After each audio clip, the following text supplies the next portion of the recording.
We review not one, not two, but 3 games. JWILLY watches UVA from home, and we preview Notre Dame Part 2. Welcome to the JWILLY Show. I'm your host, Mark Jerome, along with DJ YB and Coach Jason Williford. All right, folks, before we get started, we want to, the Locker Room Access team wants to wish Cody Statman a very safe and healthy recovery. We understand Cody's out with a cardiac issue, and we're all rooting for him. And I know he was starting to make strides and looking to contribute. So we're all hoping for a speedy and healthy recovery for him, and hoping that he can get back on the court soon. All right. All right. Jay Wills, let's transition. What's that? What's up? What's up? Jay Wills, let's transition to the court or the field. Which one do you prefer to talk about first? A great game last night. Alabama. Much better than Sunday night. Yes. Alabama looked like a machine. I thought it'd be a closer game. I actually thought Ohio State, and I probably shouldn't have. Fields being as banged up as he was, that really hurt Ohio State. But man, Alabama looked good. I was telling the guys that, they all mess with me whenever my Steelers lose. So, all right, Jay Wills, that's great. Finish this sentence from me. Hold on. Let me just tell you, I come into practice, and the first thing today, I said, look, I'll take the entire Alabama offense right now, and let's just go to Pittsburgh, and we'll be all right. You just answered my next question. Okay. Alabama is so good that we'll take them in Pittsburgh. We'll take that offense, and I take all of them. The entire, I wasn't going to bring up Pittsburgh. I just want you to know that I wasn't going to bring up the Steelers game. No, well, quarterback too. I take them all, YB. I take them all in Pittsburgh right now. Listen, Jay Wills, I just want you to understand something. YB sent T-Dubs and I a text on Sunday and said he really hopes that Jay Willie resurfaces. No, hey. I asked, I said, hopefully this won't mean the end of the Jay Willie show. Hey man, look, it was 28-0 at that time. I love Big Ben. You know why? You know I've been a diehard since you know me. I love the black and gold. Yes. Father Time has caught up with Big Ben, and we got to figure something out on that offensive side. You can't turn the ball over. You can't make the mistakes we made. All that being said, we're still in the ball game. The start of the fourth quarter, 4th and 1. I'm like, go for it. We had all the momentum, and we punted, and then they go down and score a touchdown, and then obviously the rest is history. I did not think we would win this weekend, but I thought we'd beat Cleveland. So, we're just a weekend early. That's all. We're sitting at home. We're on our couches a weekend early. When you watch football games, do you watch them like try to dissect different parts of the game and different components? Or do you watch for full entertainment and just hope your team can score and stop the other team? I watch. I kind of know a little bit about the game, so I'm watching and seeing how it's being played. but I mean, I watch the Steelers as a true fan. I'm a avid, like I'm an idiot when it comes to the Steelers. Like I lose my mind. So you were screaming at the TV. I was screaming at the TV. And you were screaming at number 41 when he got burned a little bit. You name them. I'm screaming at them all. I actually felt badly. YB, do you remember Jay Wills as a fan of any sport, or even when you were watching basketball when you guys were roommates? He would get intense, but probably not like he's describing right now for Steelers games. Because for some reason, and Jay could probably talk about it. We didn't watch a lot of football. I'll bet that was the time he probably felt between that and playing overseas, probably the most detached. And it ain't like we were overseas or nothing. It was just always basketball, school, practice, games, girls, things of that nature. In no particular order. Right, Jay? What you think? Like, I don't remember you or us watching a lot of football. We're really having a chance to. I always followed the Steelers. I know you followed them, but we weren't watching football every Sunday. No, we didn't get to watch as much. But I talk trash like if we beat Dallas or something. Whenever we play. Of course. But I didn't get to follow them as much. As I've gotten older, like up until this year, I would always try to take my dad to a game at least once a year in Pittsburgh because my mom's from Pittsburgh. That's the reason I love them so much. That's my mom's hometown. I spent a lot of summers there. So I would take either my dad. I'm on the season ticket wait list. I've been waitlisted since 2001. I can't seem to get off this daggone wait list. So anybody that knows anybody in Pittsburgh that can help JWILLY out to give me season tickets, I would love it. But I'm more of a fan as I've gotten older because I take my dad, I take my sister, she's a fan. I've taken the boys. We've gone to at least one game every year up until this year since I've been at UVA. I may be able to help you out there. Anything you can do. Okay. We'll talk after the show. All right. All right. What are you wearing today as a sweatshirt? So I think I had to go back in the closet. I'm literally, Mark, just coming home from practice and was grabbing some dinner and ran in here. So I threw this on. This is what I wore to practice today. So it's an old cap. It kind of looks like, I'm not seeing the whole bottom. It looks like the Tommy Hilfiger emblem in the bottom, sort of. Yeah, it's just our colors. Yeah. Is that 2016, 2017, something like that? I can't remember. I don't know. But Mark, remember what I said about the Steelers jersey? Speaking of what he's wearing, I said in all my time of knowing Jay, I don't think I ever seen him wearing a Steelers jersey. So I should have told you that wasn't a good idea.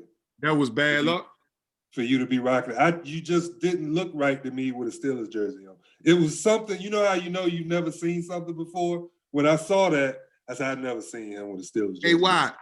In all fairness, that was a Joe Green jersey. I got my own Steeler jersey that I've worn.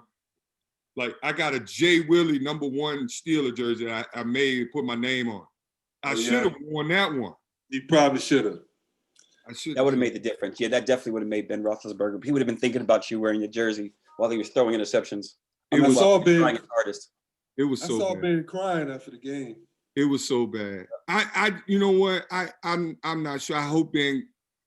I don't know if he's got one more in him, but Jay should have a backup, man. They should already have somebody there grooming. I wish it was that simple.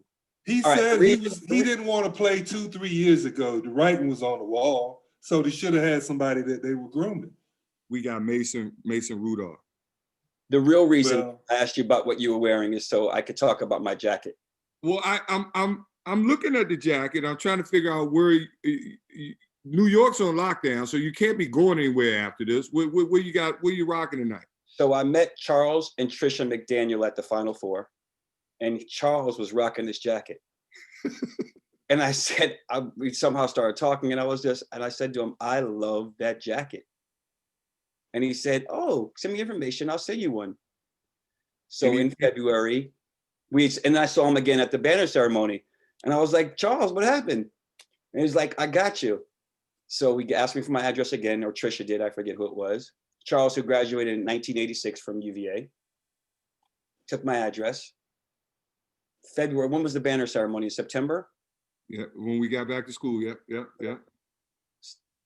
5-6 months later, I get a delivery. I'm like, what's this? Here's my UVA smoky jacket. Wow. Yep. Charles McDaniel, good guy, very good friend of the program. Really nice people. Yep. All right, YB, Yo. who you got for tomorrow night? Got to give you your plug on Twitch TV Wednesday Oh, I night. appreciate that, man. Tomorrow night, YB Wednesdays, very exciting show. Not necessarily theme. I know I'm going to hit upon some old school R&B, some old school hip hop, a touch or two of old school reggae. A couple of my blends, starting to be known for my blends and You had an impromptu last night, wasn't it? Pop up. Yeah, I had a hip hop because my homeboy told me I was getting away from what my niche was, or how I came into this game of, kind of playing the original, the samples, the hip hops, and blending in. It's kind of like an educational thing, So And, he said you got to get back to that. Yeah. So I think I might just separate that and do that once a week, maybe on Mondays. I got it. That was a little pregame. That was a little pregame before. Yeah, right before the football game. Yeah, that's what I told people too. That's nice. All right, what time? So look forward to tomorrow, because tomorrow I'm doing post game. 7 o'clock tomorrow. So what? We're at 4:30 tomorrow. 4:30 tomorrow. Yeah, they changed it again on us. Right. And So by 7, us everybody should be settled in for YB Wednesdays. Right. They can check us out. TV. They can check out the Locker Room Access post-game show. And then from there, go right into YB Wednesday. At twitch.tv/DJWHYBE. All right, YB, please come back in a few minutes to sign us off. Appreciate you. Thanks, bro. Gotcha. All right, let's get to basketball, Jay Wills. Let's go. Let's talk Wake. How difficult was it for you to watch that game from home? Oh man. So I was, in the room, away from the family, and I'm screaming at the TV, Mark. Like the first half, I want to say Wake shot close to 60 plus, 62, 63, something like that % from the field. They couldn't miss. And I'm yelling, I'm like, we got to do this. We got like coverage, dude. And so, like the adjustments TB made were great. We end up Kihei, I thought, made the difference second half. He picked the ball up. We had some pressure on the ball. They couldn't get into their stuff early. And we just defensively, there was a little more urgency on that end. And for me, like I always say, it starts with defense. And I thought we started to touch in the second half of that game. We started to touch on like old school Virginia defense. Right. And then obviously we started making some shots and we pulled away. But it was different not being there. Just I'm watching. I'm supposed to be coaching. I'm watching here on the TV. Was this the first time you haven't been at the game and you watched from home? Yeah. As a coach? Yeah. Yeah. There've been some games. I want to say maybe not here, at least once or twice in my career where I was out recruiting, something happened, I didn't get back in time, or I missed the first half of a game. I think I did once here early, missed the first half, got here for the second half because of being, recruiting and travel delays. But watching it on TV the entire game, that was crazy. Did you have a pregame strategy? Did you and Kwame talk about what behavior patterns you need to exhibit because your children were in the house and maybe you shouldn't be screaming? They've heard it all. My kids have heard it all. So between coming home from practice or pissed after a game and watching the Steelers over the years, those boys, yeah. There's no earmuffs in this house. All right. So what were you so pissed at in the first half? Because I'm going to tell you, Now, from my point of view, right now, I know people were on Twitter and I know people were talking like, oh my God, how could they stay with us? How could they be beating us? I thought the defense was the best defense that UVA has played all season. It seemed like the rotation was better. Guys were challenging shots, closing out better. And Wake just happened to be shooting really well. And in my mind, I was like, okay, Wake cannot sustain this. Tomlin need to go. Yeah, yeah. So I I think that's why I be in the background. yeah, that's why B We'll let him know. he forgot to mute it. Yes, they hit a couple tough shots, and they pretty much they played small ball, where they had stretch fours and three men play the five and the four positions, which so screen and separating was they got a couple good looks and they threw less. They threw 2 contested threes in, but I just felt like they kept getting good looks and they kept getting good looks and we just weren't there. And again, I thought the second half we picked it up. I thought we picked it up. And quite honestly, I thought that carried over even into the BC game. Yeah. But it even looked like the second half or the last 5-6 minutes of the first half of the Wake game, the momentum changed and the energy, just seemed so much different. Yeah, I think so. I think obviously, I wasn't there. I don't know what Tone was saying, but he preaching defense. We gotta be tougher to score on, keep it out of the paint. But they shot it. They shot it really well, especially the kid Masood. He lives right down the street from me. I was gonna say you must be familiar with Ishmael. I remember when he was like 7, 8 years old. He has a brother. Ishmael is what, 6'7", 6'8"? 6'8", yeah. He's got a brother who's like 5'11", who plays football. Wow. Yeah, and I think his brother's a little older. Were you at halftime? Did you make mental notes? Did you write down stuff? Did you? Yeah. Did you give an imaginary halftime speech? No, I probably went and poured a drink. No, I stuff I wrote down, and then obviously, I was able to clip the game and pull out clips and we discussed stuff, moving forward. But yeah, it was we're starting to touch on how we got to play defense, and I think that's going to be huge moving forward. Yeah, I'm typically, I don't want to say critical, but I'm a little bit more judgmental. I guess more privately to myself. Right. And I just thought that the energy level was so good. I thought I think it is. I mean, I think they're starting to play with urgency. And we're starting to settle in. Those guys are getting comfortable playing with each other. You can see it. And it's what, as a coach, is what you want to see as the season starts to progress. And fewer mistakes. Correct. Right. There weren't a lot of guys out of position. Guys are helping more. They're trying. Yeah. I thought it was a really good job. Now, Wake and BC aren't the cream of the crop of the league.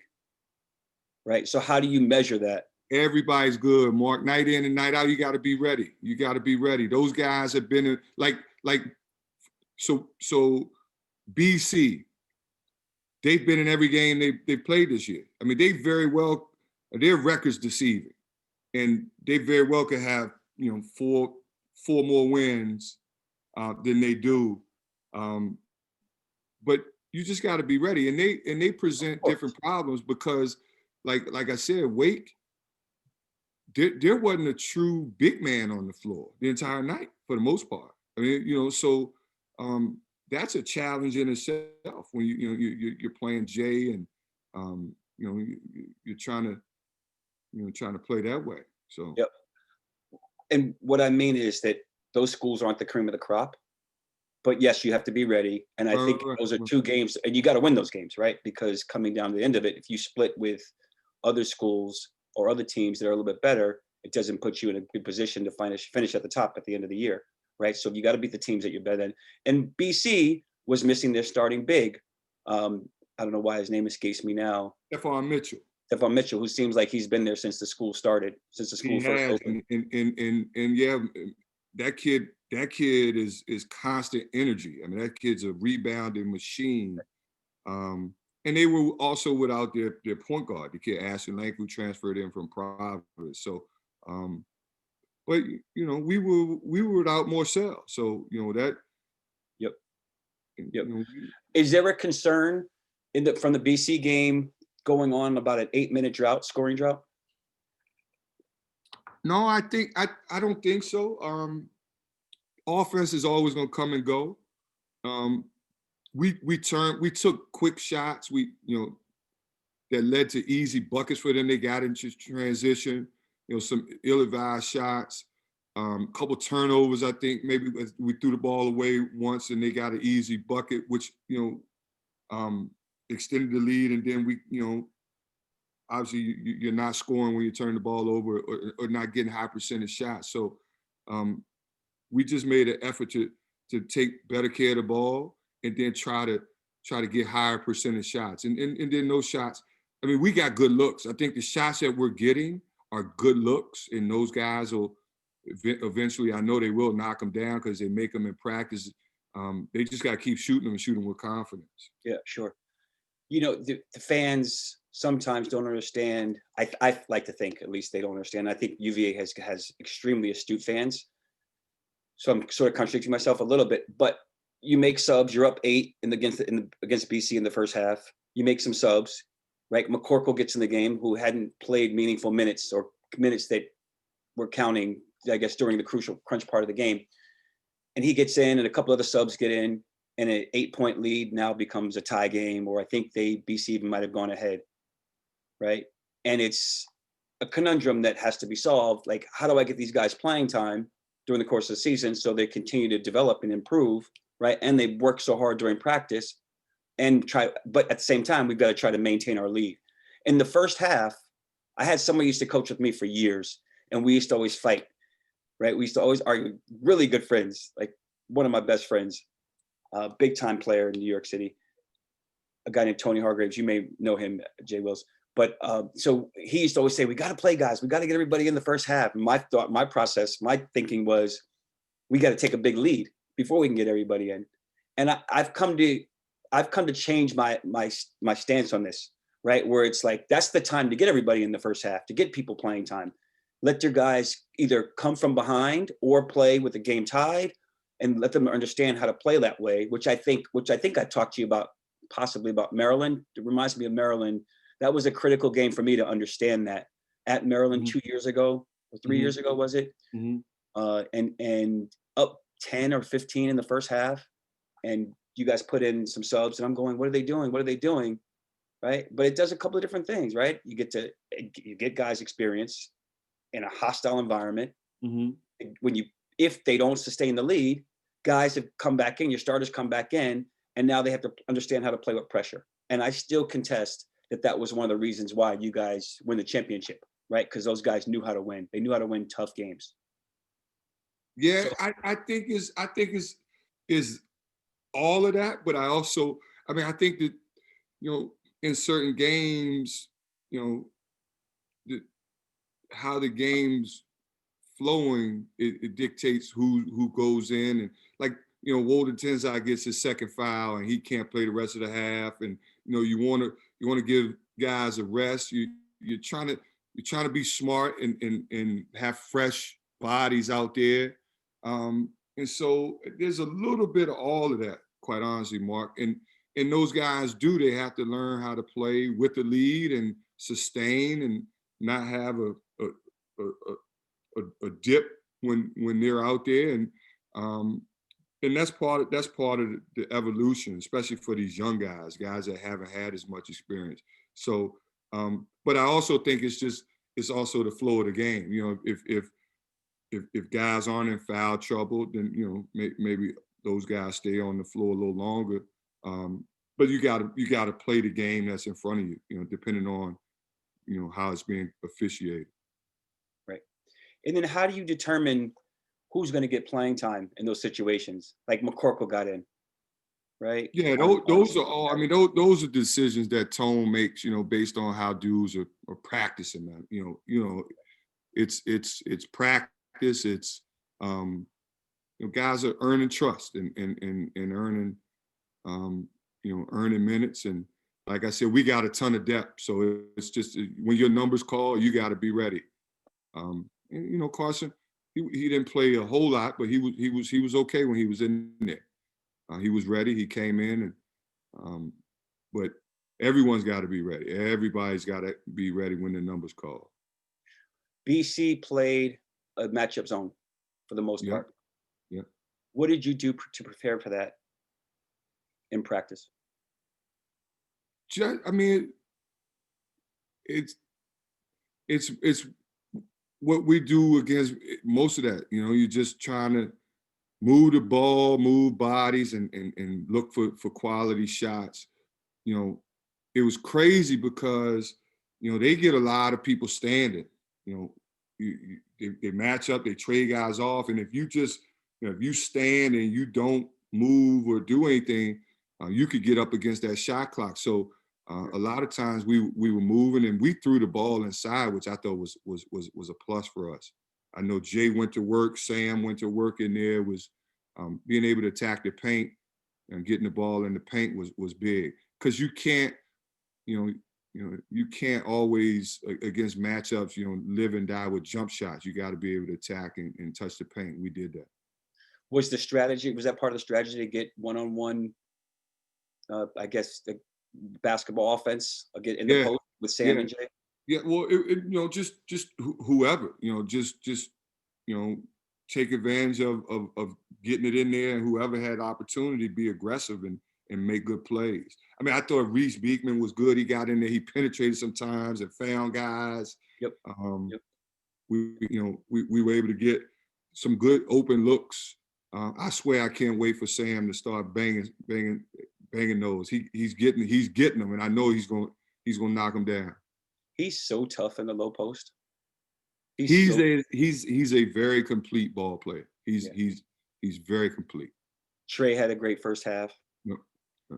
He had some one-on-one, seemed like to be mismatches. Yeah, he had some drives. He attacked the rim. He got a nice dunk on one, and I thought maybe he got hit on the other on another one, but that's neither here nor there. You were kind of far for if you're talking about the first half. First half, yeah. Yeah, that was kind of far for you to see. What do you mean? You were sitting all the way on the other side. That's all right. I still saw it. Did what do you BC think I got these for? That's why I got these, Mark. Did BC players get fouled too? Yeah, we fouled. Just want to make sure you're completely objective. Right. Oh, very much. Yeah, no, I thought Reese played a second consecutive game of just being very aggressive. I think he went 0 for 4 from the field, if I remember correctly, but he was 4 for 4 from the free throw line, and his attacks were really strong and aggressive. His feel for the game, I know you hear me say this all the time, but his feel for the game is evident when you watch him play. I mean, he's got a good burst. He gets by, he finds guys. He finishes well at the rim. I think he's a better finisher than people think at the rim. And then, he made free throws. I don't think he missed a free throw in that game. I'm pretty sure he's 4 for 4. Yeah. Yeah, he finishes left hand, right hand. He's a very good finisher. Yeah, excellent finish, especially for a freshman, for a first year. Right, excellent finish. Yep. All right, let's talk Notre Dame. Hey, I can't believe we're already playing them again, but it's the second go around. Leshevsky is shooting the ball something fierce from behind the 3-point line. And so we're going to have to, he and Durham gave us a ton of trouble that game up in South Bend. I want to say between the two of them, 50 plus points between those two in that game. So we're going to have to contain them, but Mike has given those guys over the year like the ultimate green light. They play free on offense. They all can shoot it. They'll spread the floor. Like you're going to have to guard 3-point line. You're going to have to defend Durham on those rolls. He was big on rolling to the basket, getting behind us and finishing. And Leshevsky was, he made threes, he drove it. We're going to have to do a much better job trying to contain him, but at the same time, trying to trying to get those two under wraps, not allow those guards to get going. Prentice Hubbs is capable. The kid Trey Wirtz, who transferred in, he's capable. Is he Cormac healthy? Ryan. Do you know? Is he Yeah, playing? I want to say Wirtz played a few minutes. I don't know how many total minutes, You're but right. He played 18 minutes against Virginia Tech the other yeah, day. he played last night. Yeah. Yep. Yep. By the way, Virginia Tech handing it to Duke right now. Right now? Yeah, give them the business. Yep. Man. Up big. Virginia Tech's good. As much as I hate to admit that, those dudes are good this year. I think they're a little bit inconsistent. They're very dangerous. capable. They play small ball. They shoot the three. They're good. They got good stuff. And that kid that transferred that came in from Wofford, Aluma, the big kid, he's good. I've seen him have good games and I've seen him have mediocre games. You're tough, man. You're hard on dudes. That dude's good. I don't think he scores more than 10 points against us. I hope you're right. I'm gonna hold you to. I'm gonna rewind. You know I owe you lunch already, so that'll be double or nothing. All right. Right. That was a great tip you gave me. Oh yeah. Oh okay. Yeah. Doing very well. Least I could do is get you lunch. There you go. We're gonna have T Dubs is already creating a show like for that. Oh my goodness. Yeah. All right. Hub struggled last game big time. 3 for 14, 1 for 8 from 3. He's a volume shooter. He's good though. I recruited the heck out that kid. I love that kid and his family. Great kid. He can get going. We're gonna have to try to do what we did last time against him. You know, hopefully Kihei and Reese and those guys can bring the same type of effort. Is there a plan to keep Laszewski under wraps? Pray. Is there something that we're doing different defensively? No, we'll do what we did. We know the problem is at times, you know, they play him at the 5, you know, so he's again a stretch 4 who plays the 5 spot, not your traditional big. So you know, you got to be able to get to him, and he shoots NBA range threes, so that's different for our big, you know, our centers who have to get out to him. So no, we'll just hope to be there more, contest more. Not foul and put him on the free throw line. I think we fouled him a lot. He got to the free throw line quite a bit on some of his drives. You just got to be able to slide your feet. So you know, hopefully we can be a little better defensively on those two, he and Durham, and then bring the same effort that we did against those guards. But I expect those guards to have, you know, they'll want to play better than they did the last time against us. Cormac, Prentice. The kid got hurt, Wirtz, in our game, so you know he missed. I don't know how many minutes he played in our game. And the kid Godwin is tough. He's you know, and good shooter. Yeah, good one. He can shoot. I'm not that high on Ryan, Cormac Ryan. Mark, you're not high on anybody. Those would be the guys that kill us. That's not true. I just said how good our guys were, right? I just said how good Reese was. Okay, you're a little bit of a homer. You're biased. I get it. No, that's not true. I can tell you a lot of guys I think are good in college. I think Gonzaga's got a lot of good players. I think Baylor has a lot of good players. I agree with you in regards to Gonzaga. We witnessed that firsthand, unfortunately. I think Laszewski's really good. I think Hub is just a volume shooter, and I haven't seen him this year be that great at it. Right. And he likes to go left. He's strong going left. He goes right so. And they're all really, really, really good players. Right. And that's why we're talking about them, because they're all so good. Right. And I'll always say that. Some are just better than others. Right. Like, who's going to hold Sam in the post on that team? I don't know. Nobody. Let's not count it. Let's not count it. I was already already ready to watch the Steelers this weekend, and I'm on the couch. All right, so let's not count our chickens before they hatch. I'm not saying we're going to win. I think we're a better team, and the better team doesn't always win, right? Did the best team win on Sunday between the Steelers and the Browns? Yeah, the best team. They kicked our butt. Yeah, they were better than us. Yes, yeah. They were physical. As you can tell, I'm still not over this. I know it. I know it. And don't forget what you can do if you ever get frustrated and upset about it. I sent you that message. I can't do anything, unfortunately. Well, you could always look at your life. Well, I got the Michigan game on Michigan going at Wisconsin, huh? Who's winning that game? Can you see? I think Oh, it was, Michigan's winning by 14. yeah. Oh, I thought Wisconsin gave a better game. All right, still first half. All right. Anything? How's Casey doing? I think he's good. Yeah, I know it's reported that he's supposed to play tomorrow. He's back. He practiced, so I know it was tough. I'm pretty sure it was tough for him being away. Just kind of checking in on him, trying to keep his spirits up. He kept saying, "I'm good, I'm good, I'm good." That's got to be tough. So I'm just glad he's back. Right, and he's also just started hitting his stride. Seemed like he's playing. We're gonna need his defensive ability as we move further in the league play.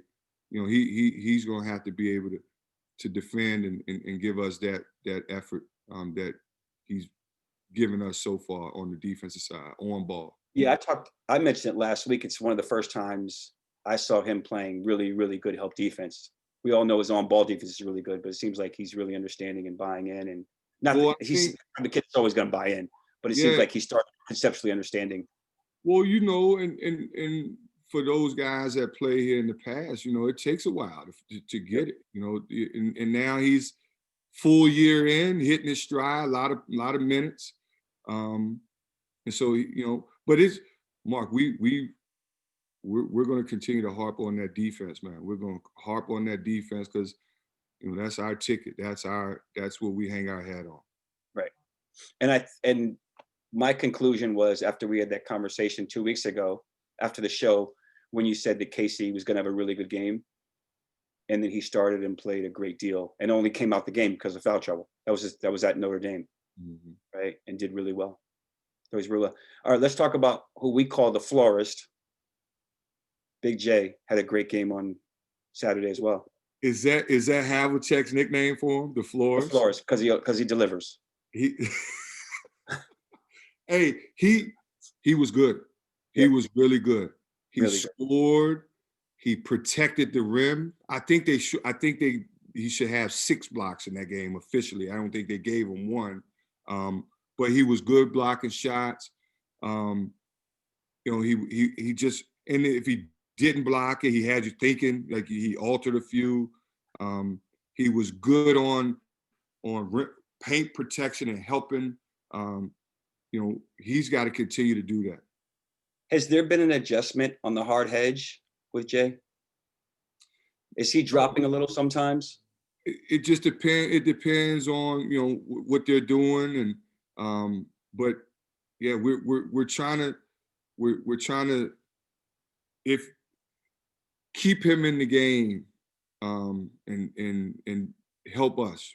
Right. So my man Zach Carey, boy wonder, 17-year-old high school student who's admitted who's coming to UVA next year as a first year.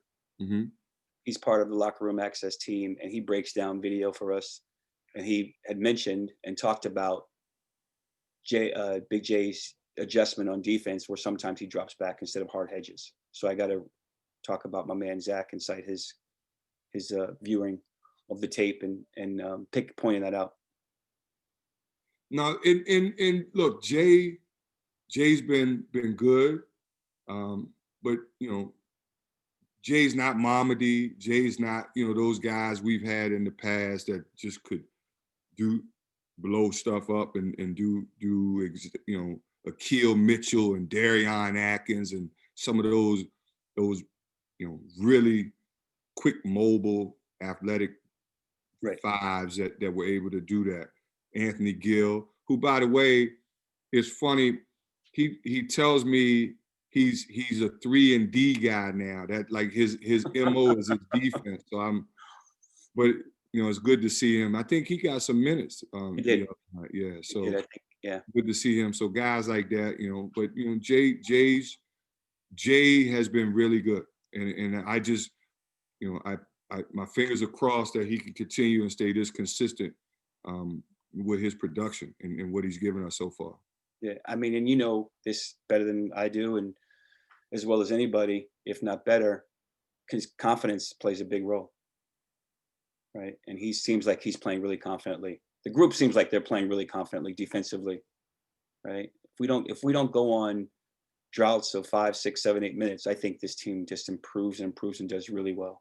Yeah, I think that's just, again, is what we're emphasizing, in practice each day, and they're just getting more comfortable, and Yep. you can see it, and they should be. I mean, we're getting more games under their belt, and they enjoy playing with playing together and for each other. So that's a good thing to see. Right. Offensively tomorrow, are we seeing the blocker mover? Are we seeing them 5 out? Are we seeing the I'm not going to name the offense because you haven't cleared it and I don't want to get you in trouble. I know what it is. So maybe I can report it because I heard from a different source. We'll see what we've been consistently doing. Nothing's changed. We're going to play the way we play. All right. No new wrinkles tomorrow. Offensively. I can't. You told us before there were going to be some wrinkles, and I don't know. I told you there are folks that listen to the JWILLY show now. They're trying to get scoop on what we're doing. I got to keep it close to the vest. I got to keep it close to. Right. There could be some Belichicks out there. Is that what you're saying? Yes. Yeah. or what was it, Clemson football that they were saying was stealing the signs, like the Ohio State. That's why they went hurry up. I didn't hear that. I didn't know that. Yeah. So I guess Clemson's coordinator, Ohio State had all those, they were either stealing signs and doing stuff. And so they went hurry up or they huddled, and they had Clemson all discombobulated. Yeah. I wouldn't be surprised if people in South Bend know about the show because T-Dubs does such a great job marketing everything for us. Oh yeah, there may be, and there's some UVA folks in that neck of the woods. Yeah, yep. So I'm sure they're watching. Absolutely. All right, we got a few questions from the fans. Uh-oh. Why? Uh-oh. Let's see. I feel like I'm on the hot seat when I get these questions.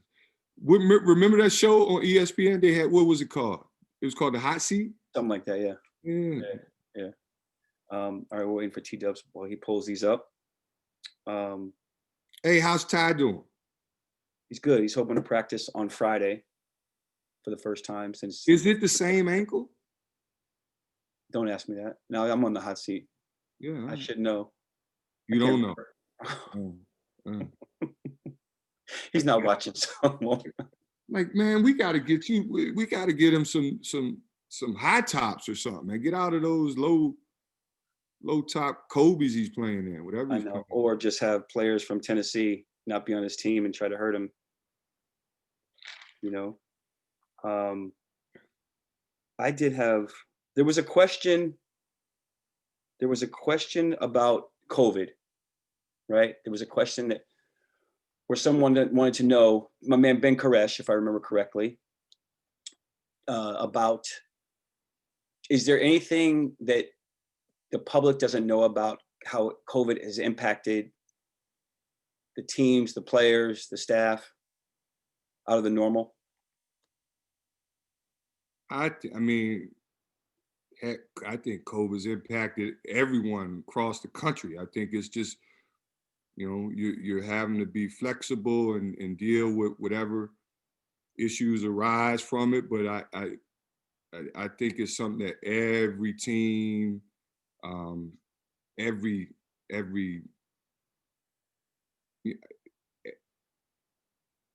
organization, be it business, be it sport, be it whatever. This year has been like no year ever. I mean, this is unprecedented in my lifetime. So I just being flexible and having to adjust on the fly. And I think we all have done a very good job of that. You know what? I'm going to interrupt the next question from Zach. Uh-oh. Yeah. What we got? Who's your best post player? They Jay, all, I'll give you multiple choice. Jay, Sam, Trey, Kihei. all of them. They're all good.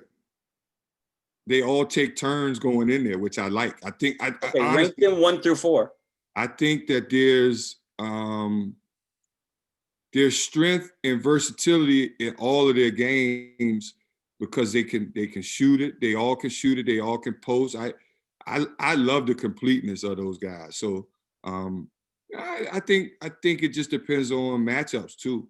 Obviously, Kihei's not taking every guard down in there, but he's been good in there. Sam's been good in there. Jay's been good in there. I like them all. I can't do that, Mark. That's like, Is your goal to, after you get out of basketball, to run for governor? no, I don't want any parts of politics because at some point I will. It seems like you've been to the same training school. No, because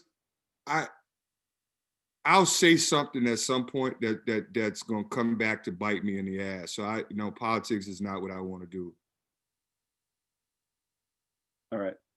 What was that look? You give me that look like, all right, Jay. Because I want a real answer. Who's the best post player on the team?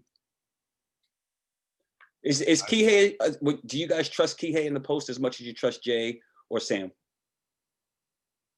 He's been successful. He's been good in there. He's worked, but his post is different than, like, it's not back to the bag. It's more face up floaters.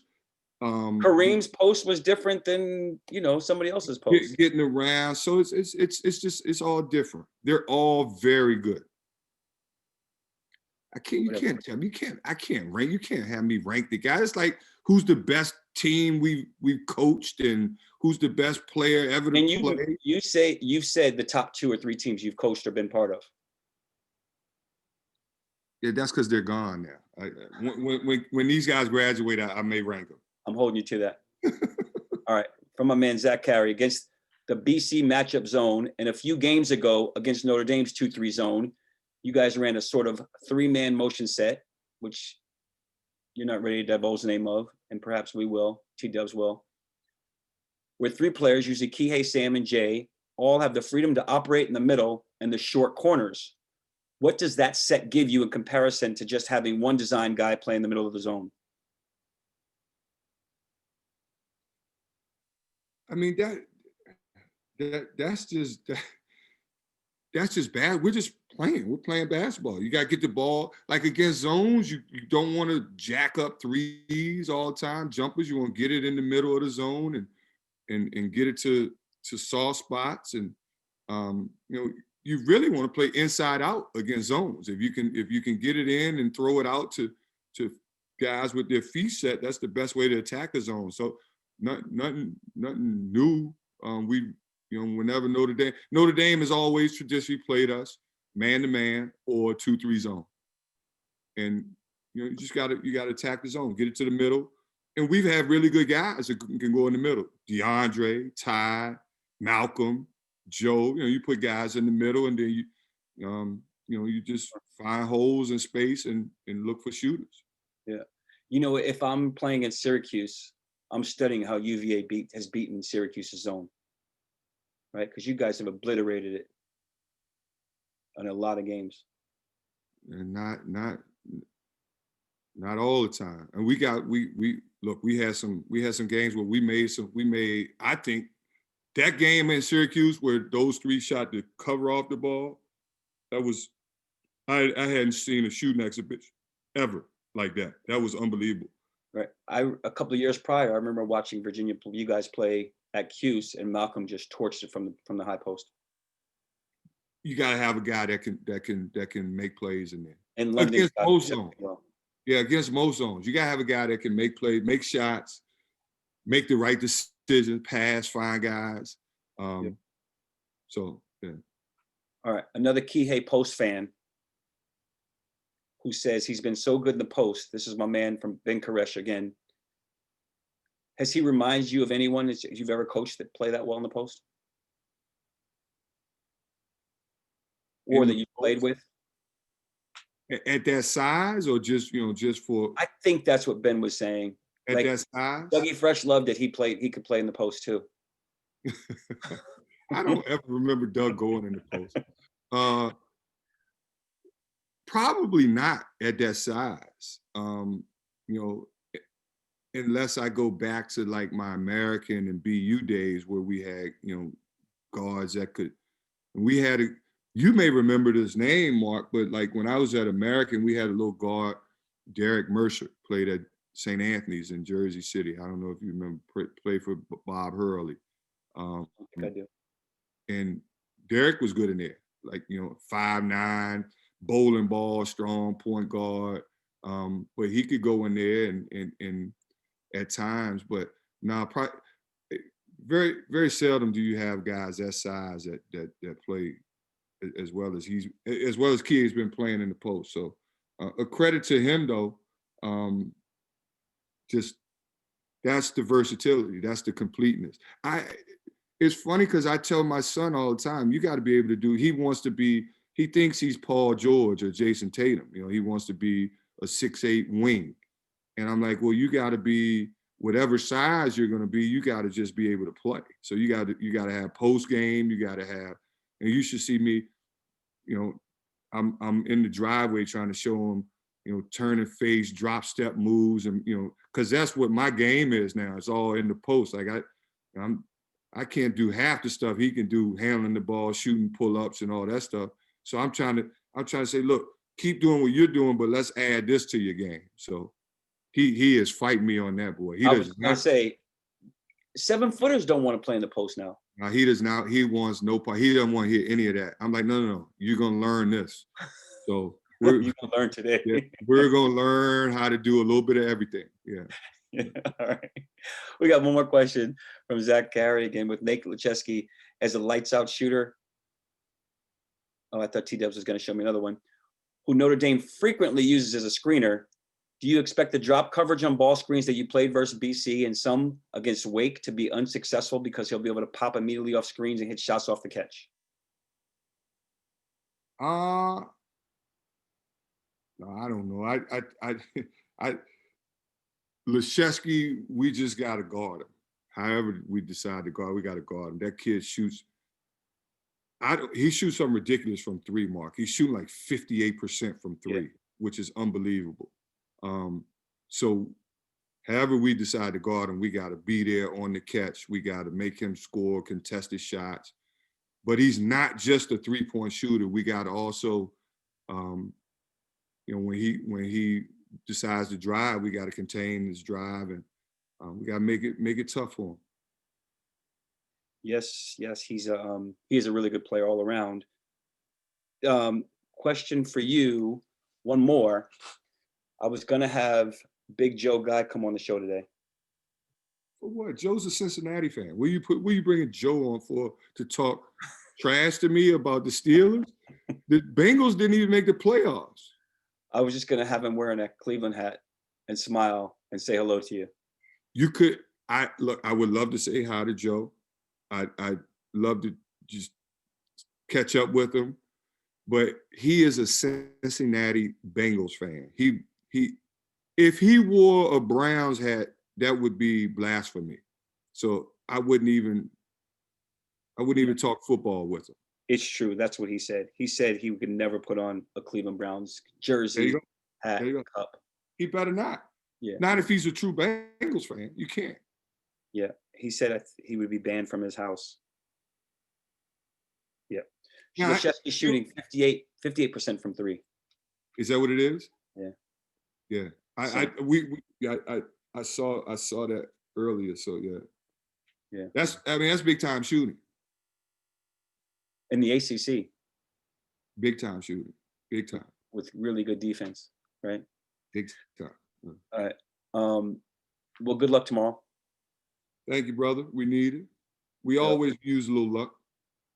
Yep. I don't think you need as much. Yeah. Okay. We can always use a little luck, but I like the chances.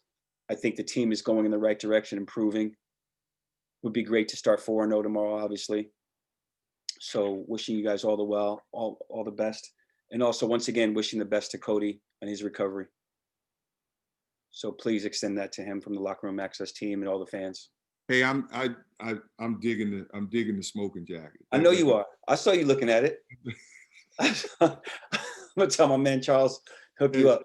I'm digging the smoking jacket. Yep. All right.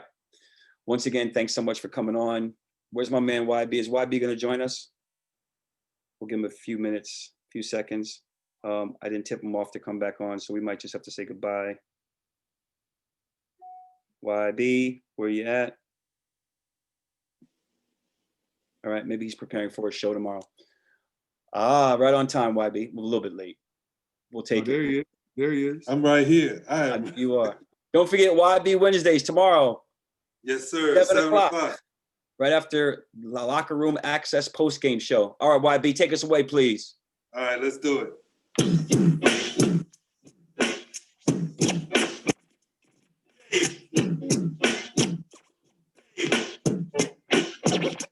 Willie.